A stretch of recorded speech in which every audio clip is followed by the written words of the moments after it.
Senhoras e senhores, boa noite. Noite fria nos estúdios da Frente Verso.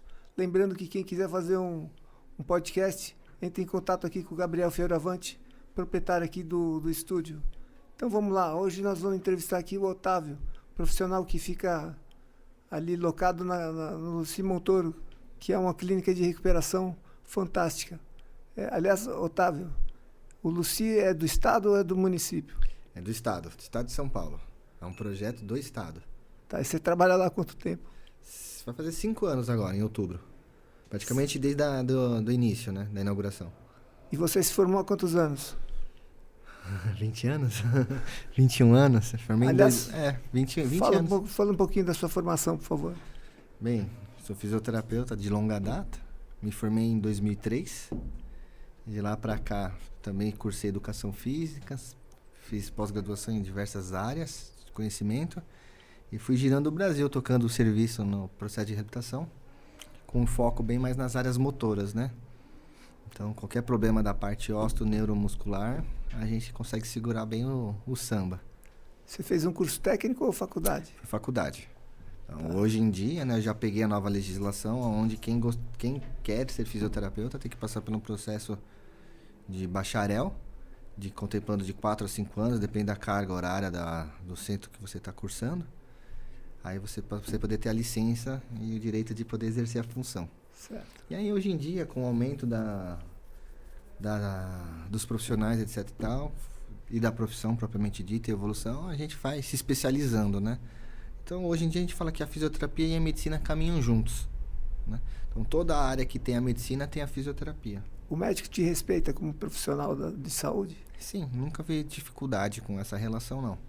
E você já viu muita coisa, certamente, nesses 20 e poucos anos aí. Muita coisa. Coisas boas, coisas ruins, mas a gente só grava o que é bom, né? As coisas mais tristes a gente vai deletando um pouco do Winchester. Então, conta uma coisa pra mim. Você acredita em Deus? Acredito. Você já viu ele operar um milagre num tratamento que você estivesse fazendo um PCD, por exemplo?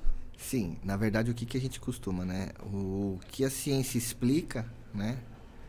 É mostrado em estudos e pesquisas, né? Agora, o que a gente não consegue fundamentar só pode ser forças maiores. Por isso que a gente fala que Deus existe em muitos casos. Na reabilitação física, né? Acho que acho que a gente pode falar que assim, é onde mais a gente sente a presença de Deus, porque normalmente os pacientes vêm com diagnósticos fechados de suas incapacidades e limitações, e durante o tratamento a gente vê que isso pode ser superado e às vezes é contraposto, né? Então, acho que a área da fisioterapia é uma área que está bem ligada aí a esses fenômenos religiosos, espíritas, do jeito que você gostaria de chamar, né? Eu acabo brincando também com os alunos, que eu dou aula também. Já iniciei dando aula em 2016. Depois, de lá para cá, já fiz parte de 2 universidades. Hoje eu estou na Unip também. E eu costumo falar para os jovens, né? A primeira pessoa que curou com as mãos foi Jesus, né? O empalpamento das mãos. E vocês usam essa ferramenta também para trabalhar. Forma de incentivar, né? E mostrar a importância da profissão também, né? Para quem gosta dessa parte religiosa, né? Otávio, e você acredita que nós somos plena energia? Que nosso corpo é um conjunto de energias compactado? Sim. Se você seguir princípios da física, né? Toda a estrutura vem através de uma molécula, né? O aglomerado de átomos vira uma molécula e o aglomerado de moléculas vira uma estrutura. Então, se a gente for, creio eu, que se a gente for dissecar aí um nível micro, macro, supermolecular, vai encontrar prótons, elétrons e átomos. Prótons, elétrons e nêutrons, e com isso é energia, né? Polo positivo, polo negativo, um que equilibra ali. Aí cada um vai ter uma visão sobre isso, né? Você já enxergou uma manifestação de energia durante o tratamento? Vamos lá. A gente enxerga aquilo que a gente quer ver, né? Se você condicionar o seu cérebro para certas situações, eu acho que você vai ver de tudo um pouco. Eu tive uma criação com uma mulher maravilhosa e ela flutuava por muitas crenças, por muitas ideias, e aí a gente acabava embarcando, né, naqueles períodos. Então eu já vi muita coisa. Agora, se é verdade ou não consigo explicar. Hoje, racionalmente, a medicina exige, né, o raciocínio lógico, né? A gente fala que são fenômenos que davam talvez ser explicados pela física, né? Ou pela metafísica, né? Não sei, hoje em dia que é mais avançado. Física quântica. Física quântica. Mas eu acho que tá tudo meio que relacionado ao que você quer ver, né? O que tá, que sua cabeça se direciona, ao que você gostaria de estar vendo, sentindo, mas bastante coisa. Uma coisa que a gente costuma falar é o seguinte, né? Que vida é movimento. Esse é o princípio da fisioterapia. Onde tem vida, tem movimento. Excesso, aí o movimento é ligado com a energia.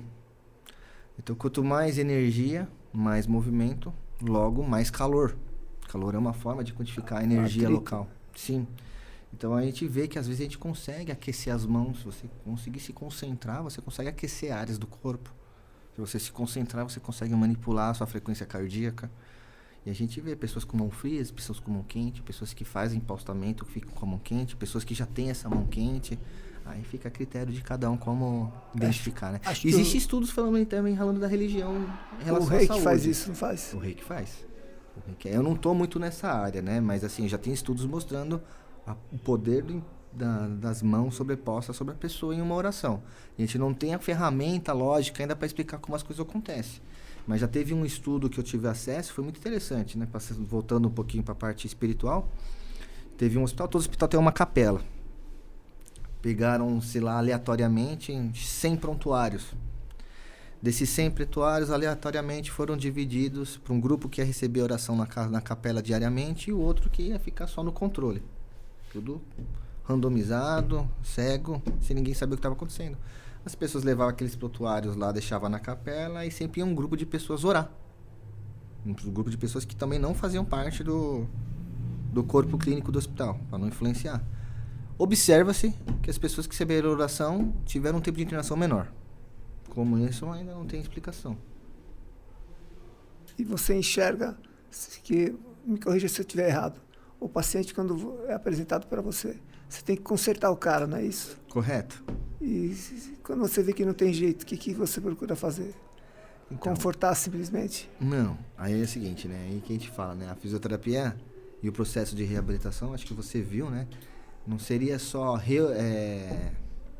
consertar, mas reorganizar, readaptar.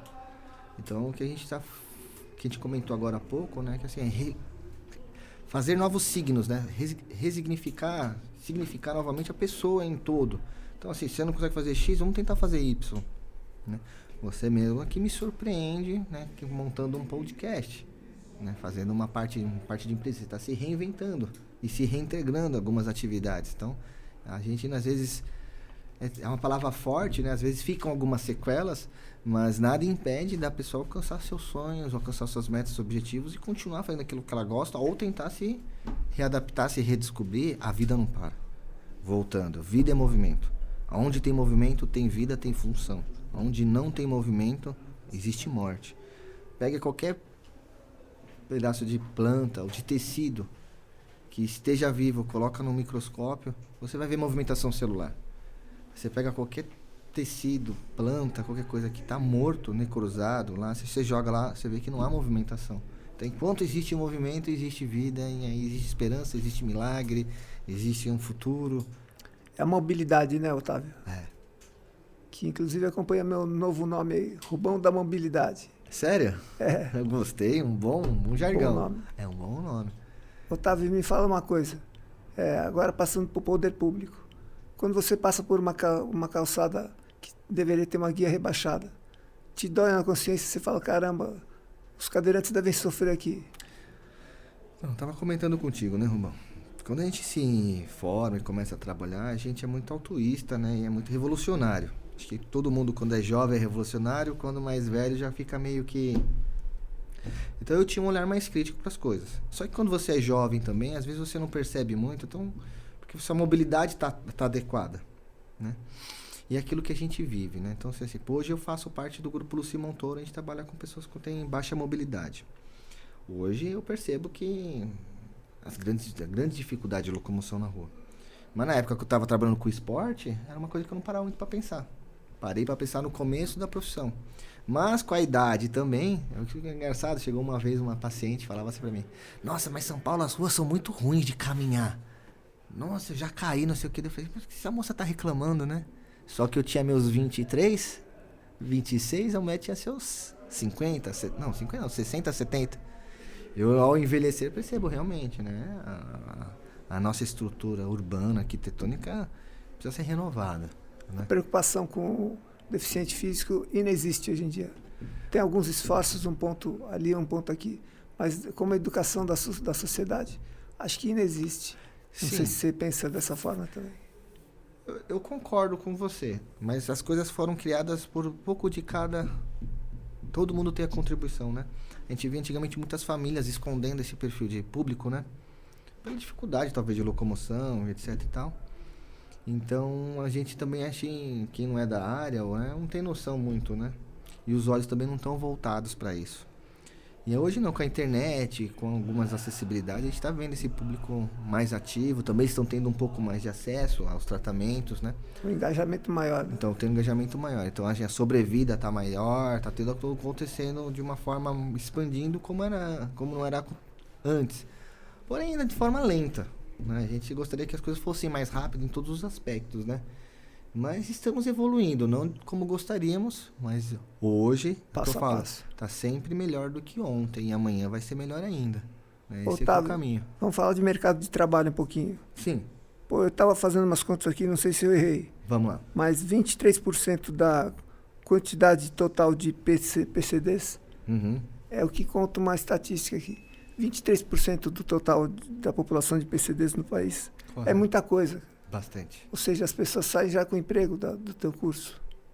Não é essa a realidade. Não posso só ler o número, então. Então, na verdade, assim, né? É que eu tô falando assim, o mundo é a lei da procura e da oferta. Né? Então, assim, por mais que tenha 23 mil pessoas aí com problemas, dessas aí, poucas vão ter acesso à saúde ou vão buscar a saúde porque estão funcional. Né? Eu falei pra você, às vezes não é... Entra no PCD é um know-how muito grande, às vezes...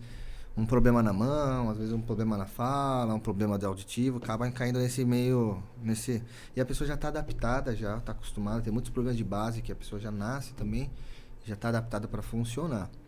A fisioterapia, assim, todo mundo que olha de fora acha que é uma profissão muito positiva em relação de mercado. Eu falava isso quando era jovem. Eu vou para a área da saúde, porque doença sempre tem. Mas a gente tem pouca cultura em relação a isso. A acessibilidade, e a gente também não entende no Brasil que saúde é um comércio. A gente vê a saúde como um sacerdócio. É verdade. Então a gente entende que no Brasil, justamente com o SUS, que veio também de uma política social, vindo através da saúde, no Brasil começou através das igrejas, né? Então a igreja vinha com as suas santas casas, com as entidades filantrópicas, prestar atenção à saúde, e aí as pessoas falam, então a gente vê o costume, olha que engraçado, a gente vê a mãe indo todo dia no manicure, ou indo no mercado, então isso uma pessoa está acostumada a consumir, né? Mas na saúde a gente vê a mãe indo no SUS ou buscando um plano de saúde, então o mercado é complicado um pouquinho. Não que não exista mercado para todos, né? Mas eu entendo que tem um pouquinho dessa visão. Muitos profissionais não são absorvidos pelo mercado. Assim como muitos pacientes também não são absorvidos pelo SUS, pelos convênios, ou até pelos tipos de serviços, né? E faz o que com esse paciente? Eles ficam por aí, cara. Não tem fim, né? Não, eles ficam, cada um vivendo dentro da sua perspectiva, da sua bolha, né? Porque... Isso é complicado, isso me incomoda. Inclusive, Então... para eu olhar para o meu umbigo e falar, eu não posso reclamar de nada. As pessoas que reclamam, elas infelizmente não conseguem olhar para o seu umbigo. Porque quando você vai no Lucila aqui, você vê que você não tá ruim, cara. Tem gente muito pior que você ali. Sim. É complicado isso. Sim, e ali também, se você for ver, não abraça a população como um todo, né? Não, né? Por mais que atende bastante, tem uma rotatividade interessante e grande, sempre vai ter alguém que tá sem o atendimento. Aí por falta da cultura pessoal, né? Da capacidade pela falta de informação, às vezes pela falta de promoção, de divulgação, tem vários problemas. Ainda aqui em Sorocaba a gente encontra muitas pessoas falando que não sabe que existe aquele serviço. E a tecnologia, Otávio? Hoje tem essas videoaulas, isso aí é eficiente, você acha? Essa mania de baratear as coisas. Aí os caras põem um professor para atender uma sala de 20 pessoas. Então, esse que é um outro problema também, né? Depende do tipo de serviço, né? A gente acaba vendo isso. O profissional muito sobrecarregado. Um profissional responsável para cuidar de muitas Aliás, coisas. aqui nesse estudo que eu fiz, não sei se está errado, você me corrija, por favor. Cada paciente que você pega, você precisa de um ciclo de 8 fisioterapeutas para fazer um programa de reabilitação. Tem alguma coisa errada nisso, né? Tem alguma coisa que não tá Eu divergente. nunca fui bom de matemática. Tem alguma coisa divergente, porque assim, o que a gente vê é uma relação contrária. Ao Não? contrário, né? A gente vê o que acontece nos locais, né? Como a gente fala a lei da procura e da oferta, né? Então, às vezes, por exemplo, planos de saúde fazem um repasse muito baixo. Quem está sendo usar o serviço não tem noção que às vezes um fisioterapeuta não, o espaço está recebendo R$13 para atender. Vai ficar 1 hora com a pessoa. É muito pouco. E aí ele tem que pagar imposto, pagar insumos, pagar os custos físicos, né? E aí um dia cai alguma coisa na mão do fisioterapeuta e da empresa, né? Você então, dá conta de quantos pacientes? Normalmente, assim, a gente é treinado na nossa formação a trabalhar de 1 para 1. Tá. Na nossa formação. Quando a gente vai para o mercado de trabalho, a gente se depara com uma realidade que não existe. A gente está normalmente trabalhando com 10, 5, 8, até 20. Depende de cada local. Por hora. E o paciente é que sofre com isso. O paciente que só perde na qualidade, né? Mas assim, é o que a gente costuma falar, né? Eu falo muito isso. 1 é sempre maior que 0. É melhor fazer alguma coisa e resgatar o pouco que você conseguir do que deixar a pessoa a esmo, no escuro lá, sem poder ser visto, sem ter tido uma orientação. Que às vezes também uma orientação adequada já ajuda muito para a pessoa, né? A fisioterapia tem várias formas de você tá lidando, abordando, né? A gente aprende as medidas primárias, secundárias e terciárias, que seria o tratamento em toque ali naquela pessoa, seria a prevenção e a promoção, né? Então tem várias formas de estar atuando, depende da política que você está envolvido, né? E em relação às técnicas profissionais, correto. Tem um país que é melhor do que o outro? Então, né? Hoje o Brasil, na área de fisioterapia, ele é muito avançado em nível de pesquisa. Então, nossa pesquisa hoje é considerada uma pesquisa de porte ouro ou pesquisa nível A. A gente acaba até competindo com o mesmo nível de medicina. Teve uma revista, acho que é a Jornal de Fisioterapia, Journal Physical Therapy Brasil. Ela está entre os 10 mais em ciências no mundo. Só que a gente sofre com tecnologia, né? A gente não tem a tecnologia e a gente sofre com demandas que são bem altas. Mas a gente está bem avançado. Às vezes um diferencial nosso também, porque a gente não ter tantos recursos, a gente acaba conseguindo se moldar bem para conseguir alcançar os objetivos. Coisas que às vezes pessoas de primeiro mundo, relatos, né? Eu não sei, que eu não vivenciei isso. Se fugir daquela regra, o pessoal já fica meio perdido porque ele tem toda a acessibilidade do que seria o melhor para ser usado, né? Então, se ele não tem aquele, ele fica meio perdido e a gente já se vira nos 30 para poder contemplar as necessidades do paciente. Você já ouviu falar do Hospital dos Defeitos da Face? Defeitos da face? Não. Lá em São Paulo? Não. Você já ouviu falar de algum hospital que seja especialista, como o Centrinho em Bauru, que ele cuida do lábio leporino? Isso assim, São Paulo, né? Tem igual Sorocaba, existe sempre centros de referência, né? São Sorocaba a gente tem o Branco de Olhos, é referência da América Latina. Em São Paulo tem hospital de referência de queimados, tem referência para tudo, né? São Paulo é o polo da medicina. Tanto é que os profissionais da área de saúde acabam todos se concentrando em São Paulo. Por quê? Porque você tem mais acesso às informações, mais acesso à tecnologia, à pesquisa. Aqui são as coisas onde as coisas acontecem, né? Então as pessoas têm até a preferência de ficar em São Paulo para fazer a sua formação, né? E se desenvolver. E se você pudesse falar 10 fatores que contribuem para a cura de um paciente seu? 10? É. Bem, tem vários fatores. Acho que tudo começa assim, a gente fala que assim, a anatomia explica todo o problema da nossa vida, né? Quando a gente vai ter o primeiro contato com a anatomia, a gente é apresentado sobre a divisão do corpo, né? Falando que é cabeça, troncos e membros. Acho que tudo começa pela cabeça, né? O querer mudar a chave no seu cabeça, você se esforçar para aquilo, já é algo sensacional e maravilhoso. A gente vê em várias teorias, hoje em dia até no mercado, lá, o poder da atração. Sim. Pense que acredita, pense logo existe. Então tá tudo, acho que a cabeça é o grande programador de tudo. Se a pessoa tá ali comprometida, querendo, pensando naquilo, é o que vai dar sucesso para ele. Seria mais ou menos isso. Depois vem a boca, né? Nós somos o que nós comemos, vivemos, falamos, né? E, entre massa. Aí depois vem pra parte física, metabólica. E aí a gente fala, né, que hoje em dia, também na área da saúde, o que a gente mais vê é que assim, o fator genético hoje em dia não contribui tanto quanto o fator ambiental. Então um bom ambiente que te cerca, provavelmente vai corresponder a uma boa saúde, né? Não adianta a pessoa viver num lugar poluído e achar que não vai se contaminar e vice-versa, né? Tem um equilíbrio das emoções, né? Equilíbrio de tudo. Então, assim, a vida é um pouquinho de cada coisa. E a verdade é uma só, né? Quanto mais informações positivas, mais a gente se constrói de uma forma melhor, né? Quanto mais informações deletérias, a gente acaba crespando e não tendo os resultados tão esperados. Hoje, a gente fala que na recuperação de pacientes com doenças adquiridas ou doenças de base que levam a problemas físicos e motores, a gente fala que a retaguarda é muito importante. A retaguarda são as pessoas que cercam, né? Que estão com eles. A gente vê que quando tem uma boa retaguarda, as coisas acontecem. Quando não tem uma boa retaguarda, as coisas não andam do jeito que a gente gostaria. E aí, também, se jogar isso, a gente vê até passar isso, a gente vê pros casados, né? Normalmente quem é casado tá numa situação um pouquinho melhor daquele que é solteiro. É verdade. Porque a patroa ou o patrão, né? O marido ou a esposa, pelo amor criado ao longo da caminhada, dá uma força muito grande pro companheiro, né? Então, acho que envelhecer colado de alguém, acho que é algo importante também. Mas não é uma regra, né? Cada um hoje em dia segue seus próprios caminhos, né?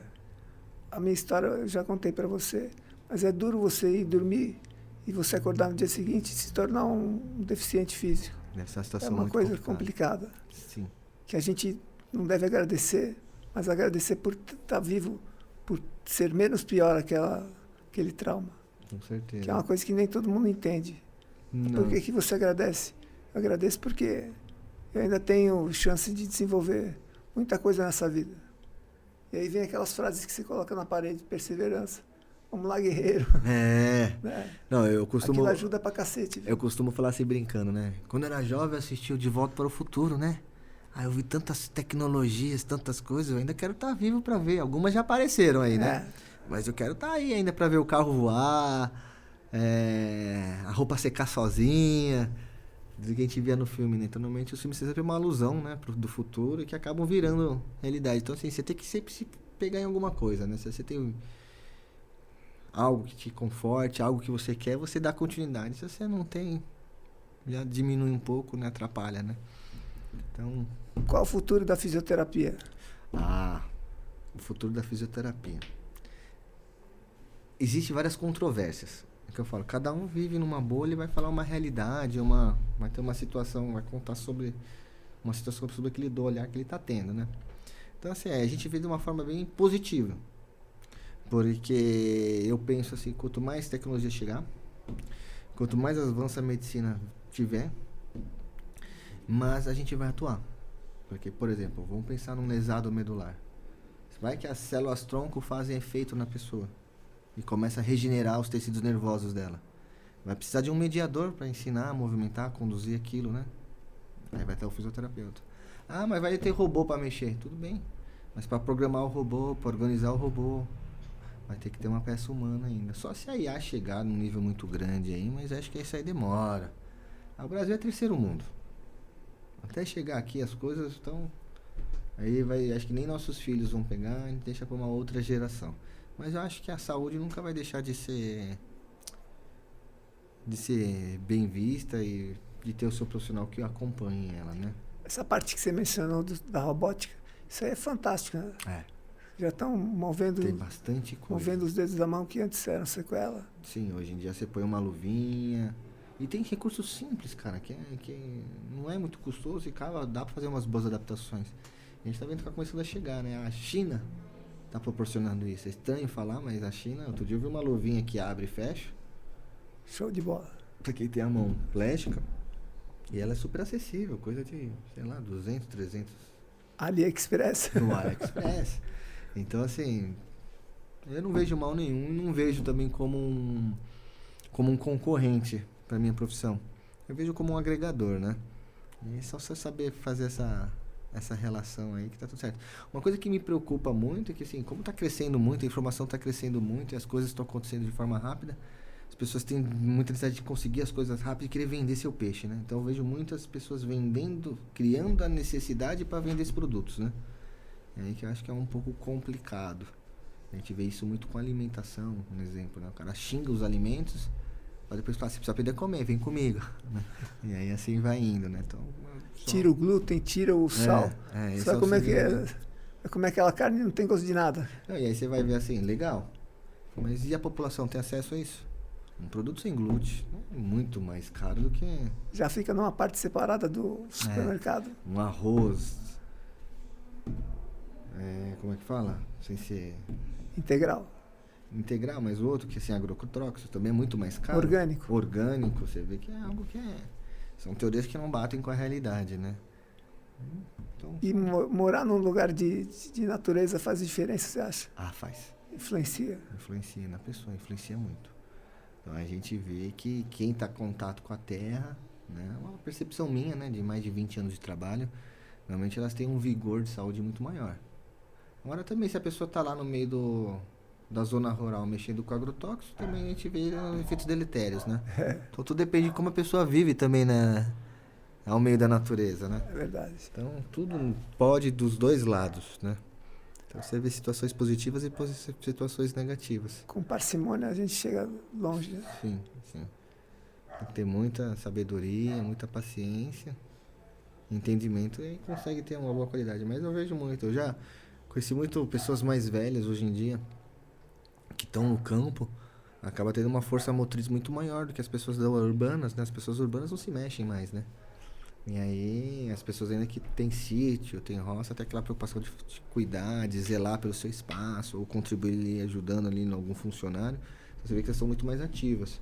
Tem um vigor motor muito mais do que uma pessoa urbana. Isso é bem visto mesmo. Aquelas máquinas do Lucy, não é em todo lugar que se encontra? Não, eu tenho mais de 20 anos de profissão. Eu trabalhei em diversos tipos de serviços, de alto padrão, baixo padrão, serviços públicos. E o que nós temos lá é uma realidade que eu estou vivendo há 5 anos que eu nunca vi antes. Então a gente tem recurso para a gente utilizar com os pacientes de mais de 500 mil, 1 milhão de reais.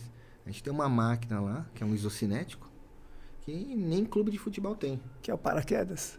Aquela que você fecha as... Não, aquele lá é a marcha com suspensão. Aquele é sensacional. Aquele é uma máquina que você está com um pouquinho mais acessível, mas a máquina ali, ela faz registro da passada, da pisada, e aí ainda tem um sistema de que suspende seu corpo, tirando seu peso parcial ou total para você poder executar uma mecânica, né?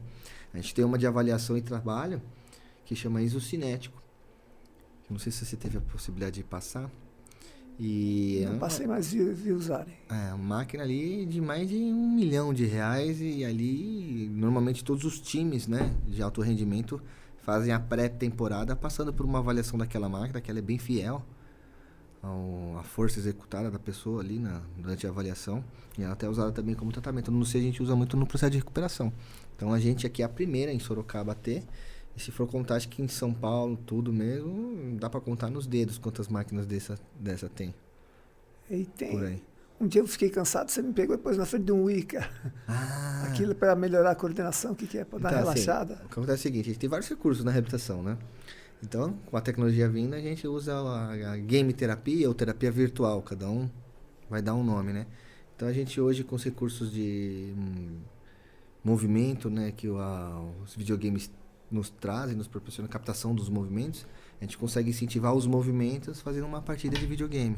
E aí cada jogo tem uma especificidade ali pra gente incentivar algum movimento do corpo. E a pessoa vai fazendo aquilo sem perceber. Através do jogo, ela vai se movimentando, vai se inteirando, e quando vai ver, ela tá fazendo um exercício. Então, hoje em dia, a gente também usa a tecnologia para estar reabilitando e reorganizando as pessoas. É bem legal. Queria dizer que o Otávio fez um trabalho maravilhoso comigo. Ele respeitava sempre os músculos se estavam fadigados ou não, né, Otávio? O que aconteceu com você, né, Rubens?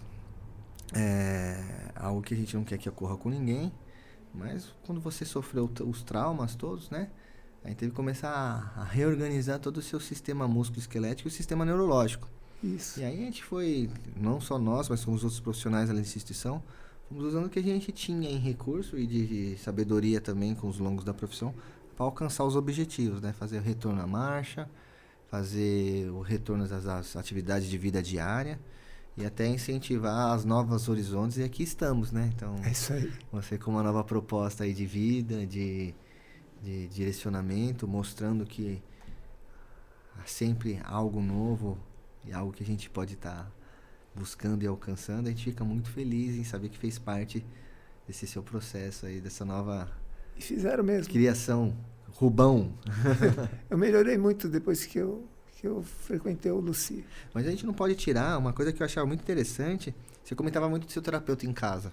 Isso. E eu achava que ele fez um trabalho muito bom com o senhor. Porque a gente ia acompanhando, né, como você evolução. estava. E assim, eu não posso falar que assim, fui eu que salvei, eu que fiz. Não.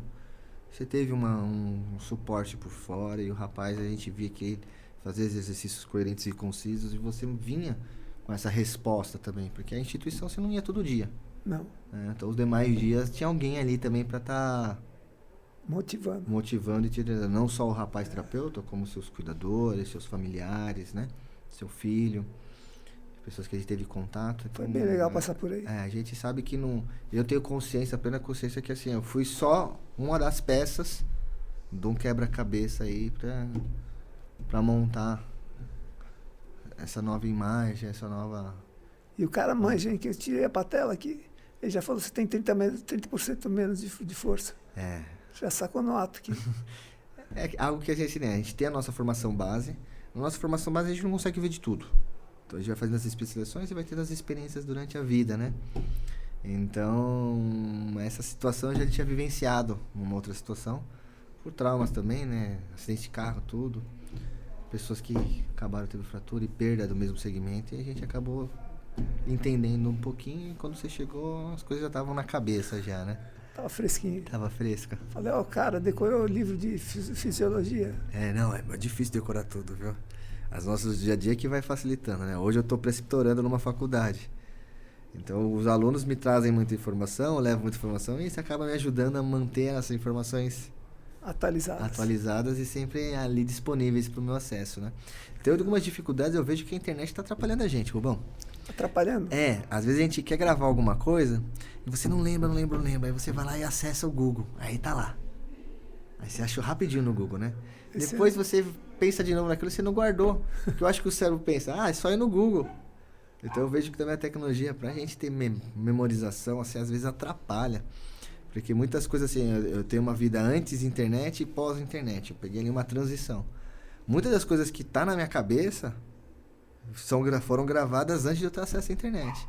Hoje, muita coisa que eu estudo, que eu busco na internet, às vezes ela fica um pouquinho mais difícil de ficar armazenada comigo. Não sei se é a idade ou se é esse fenômeno de cérebro inconscientemente saber que eu não preciso registrar essa informação, porque ela tá ali na minha mão, né? De fácil acesso. Eu costumo dizer que é o moderno mundo burro, cara. Porque você aperta um botão, mas você não sabe explicar como é que foi feito aquele botão, por que você está explicando. Isso é verdade. Mas também existe o contrário. Eu atendi uma criança, olha que engraçado. Ele tinha seus 12 anos. Tudo que eu falava, comentava, mostrava pra ele, no outro dia ele vinha com a resposta de tudo. Da base, a questão que é dele. Ele usava a internet pra algo construtivo, né? Mas isso, o paciente, quando chega lá, ele já chega estudado, né? Ele abriu na internet e viu qual que é a patologia Normalmente, dele. dependendo da doença e da pessoa, a gente fala que o paciente sabe mais que a gente. De tanto que ele pesquisa, de tanto que ele vai atrás das informações, ele vira um expert. Chega a discutir com o médico. Muitas das vezes ele deixa a gente lá embaixo mesmo, dá um pelézão, assim, bem bonito que a gente fala, né? Ele sabe bastante. E eu não vejo isso como algo ruim, né? Eu acho que, assim, pra gente poder se libertar das asmas, poder conseguir construir, a gente precisa saber o que está acontecendo. A informação, a situação é o que é mais importante, né? Então, você tendo informação e tendo respostas... Bem utilizada, né? Aí você voa. Você vê que, assim, às vezes por mais que as pessoas... A gente vê em vários sistemas aí... você tem acesso a tudo, mas a informação, a educação... Às vezes a gente vê que é meio restrita.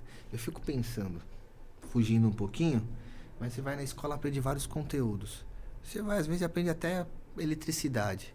Mas se o aluno não for atrás e ter vontade de conhecer mais, para ali. E a educação, às vezes, não te ensina o que você deveria ensinar. Por exemplo, se ele te ensina eletricidade, por que ele não ensina como produzir eletricidade? Ele quer saber que luz liga, mas como que produz? E se eu ensinar o cara a produzir luz, ele vai consumir luz da Eletropaulo, sei lá, da Eletrobras? Não vai. Então, assim, tem muita coisa que eu falo assim, a informação ainda é dada de forma restrita para manter a gente amarrado em algumas arestas aí e ser controlado, né? Vou dar um exemplo clássico aí, um exemplo mais ou menos, mostrando essa relação. Então, acho que ainda falta a gente aprender mais e eu fico feliz quando o paciente sabe, voltando, né, do que está acontecendo e tem bastante informação, e com certeza ali ele vai dar um passo muito maior e mais largo do que outras pessoas, né, no processo de curação dele mesmo, ou até como o senhor está fazendo, que é divulgando conhecimento e informação, saindo um pouquinho da sua zona de conforto e transmitindo isso para as pessoas. E quem conseguir ter acesso a essas informações, com certeza vão ser uma pessoa diferente no amanhã, né? Com certeza. Otávio, queria te agradecer a sua vinda. Foi um prazer, Rubens. Espero ter contribuído um pouco aqui. Contribuí pra caramba. Gosto muito de conversar. O senhor tem um papo sensacional. E que eu lembro de você muito. Que você falava que era do Ipiranga, da região ali que eu também morei, né? E a gente, às vezes, passava ali por áreas, zonas e regiões ali. Turco louco. Como um turco louco do skate. Acho que a gente viveu um pouco dessas coisas.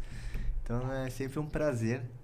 Prazer é todo meu. Uma sintonia com a pessoa. Obrigado por ter aceito o convite. Foi um prazer. Quem sabe a gente não se encontra de novo. Gostaria de participar mais à frente, mais alguns eventos, com certeza. Com certeza. Então tá bom. Muito obrigado. Obrigado à Frente Verso. Em breve está no nosso canal do YouTube. Eu te dou um toque para você dar uma olhadinha. Avisa sim, vamos lá. Quero acompanhar. Cuidado que quando você sair aqui já vão te pedir autógrafo. Cara. Aí sim, hein? Já tá famoso a partir de agora. Assim esperamos, né? No fundinho, no coração, sempre pensa num reconhecimento, né? A gente fala que não, mas é sempre bom ser... Dá uma escovada na vaidade, né? É sempre bom ser observado, ser visto, ser comentado. Ainda mais na era da comunicação, né? Então, acho que todo mundo está fazendo um pouquinho disso. Queria agradecer a oportunidade, aproveitar e divulgar também, né? Então, eu trabalho no Centro de Habitação Luci Montoro, aqui em Sorocaba, um centro de referência. Esse é um serviço dado pelo SUS. Trabalho também na Unip, que é uma escola privada de ensino, mas nós prestamos assistência à comunidade, então atendimento lá também está meio que vinculado ao SUS, as pessoas que necessitam do serviço e não tem como usufruir de um hospital ou de uma clínica, pode procurar pela Unip o serviço de fisioterapia, né? Hoje eu estou fazendo parte também, acompanhando o pessoal da Liga de Câncer de Sorocaba, e eu tenho o meu espaço que se chama Acessível Fisioterapia, um espaço ali no Jardim Maria do Carmo, Vila Progresso, bem perto do Parque das Águas, onde também a gente está com uma equipe prestando serviços em fisioterapias em todos os níveis, pilates, condicionamento físico e buscando e promovendo qualidade de vida. Estamos também com alguns projetos terapêuticos de atividades lúdicas, né? Então um colega meu está tentando montar uma equipe para aula de pesca. O objetivo não é só pescar, mas com a aula da pesca, fazer a pessoa se movimentar, andar ali próximo do rio, fazer atividades manuais e congregar ali, usufruir um pouco da sociabilização. Então estamos caminhando cada vez mais feliz. Relembrando o nome, Acessível Fisioterapia, você pode buscar na internet, tá bom? Show de bola, hein?